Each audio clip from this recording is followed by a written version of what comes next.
Abdul Hamid Talukdar, Banasree project, Rampura, Dhaka থেকে লিখেছেন, আমাদের আশেপাশে মসজিদগুলোতে প্রতি জুমার নামাজ শুরু হওয়ার পূর্বে ইমাম সাহেব এসেই মেম্বারে বসেই মিলাদ শুরু করে দেন। আমার প্রশ্ন হলো, মিলাদ বিদআত কিনা, আর বিদআত দিয়ে নামাজের কার্যক্রম শুরু করলে উক্ত বিদআতি ইমামের পেছনে মুক্তাদি নামাজ সহি হবে কি? না, এটা তো ঠিক যে মানে যেটা কোরআন এবং হাদিস সম্মত কাজ নয় এমন কাজ কোনো আলেমের দ্বারা হওয়া ঠিক না। তবে মিলাদ নিয়ে তো কথা আছে অনেক দিনই, আমাদের এই উপমহাদেশে মিলাদের প্রচলন হয়ে গেছে এবং অনেক লোকই এই মিলাদের সঙ্গে জড়িত।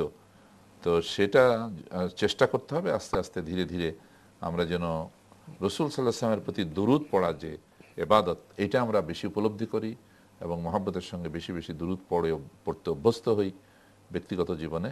কিন্তু কালেকটিভলি সবাই যে এই যে মিলাদ নামক অনুষ্ঠান করে দুরূদ পড়া, এর থেকে যেন আমরা আস্তে আস্তে আস্তে আস্তে বিরত থাকতে পারি, এই দোয়া করতে হবে। আরেকটি চিত্র এরকম যে চিত্রটা এখানে এঁকেছেন, জুমার নামাজ শুরু হওয়ার পূর্বে ইমাম সাহেব মেম্বারে বসেই আমরা যে লক্ষ্য করি সেখানে উনি দরুদ পড়েন। মিলাদটা সাধারণত নামাজ শেষ হওয়ার পরে গিয়ে পড়া হয়। অনেকে আবার দরুদকে মিলাদ মনে করছেন কিনা, এটাও একটি। না না না, উনি ঠিকই বলেছেন, এটা কোনো কোনো বিশেষ বিশেষ এলাকায়, কোনো কোনো জায়গায়, হ্যাঁ কোনো কোনো জায়গায় আমরা মেনশন না করাই ভালো। বাংলাদেশের কিছু কিছু জায়গা এমন আছে যেখানে এই কাজটি করা হয় এইভাবেই। উনি ঠিকই বলেছেন। আপনি আরো লিখেছেন, প্রায় সালাতিদেরকে দেখা যায় রুকু সেজদা সঠিকভাবে করে না, টুপ টুপ করে সেজদা দেয়, সোজা হয়ে বসে না, রুকু থেকে ঠিকভাবে ওঠে না। এসব নামাজিদের নামাজ শুদ্ধভাবে হবে কি? মুসলিমদেরকে এমন বা এসব ব্যাপারে ইমামের বলা দায়িত্বের মধ্যে পড়ে কি?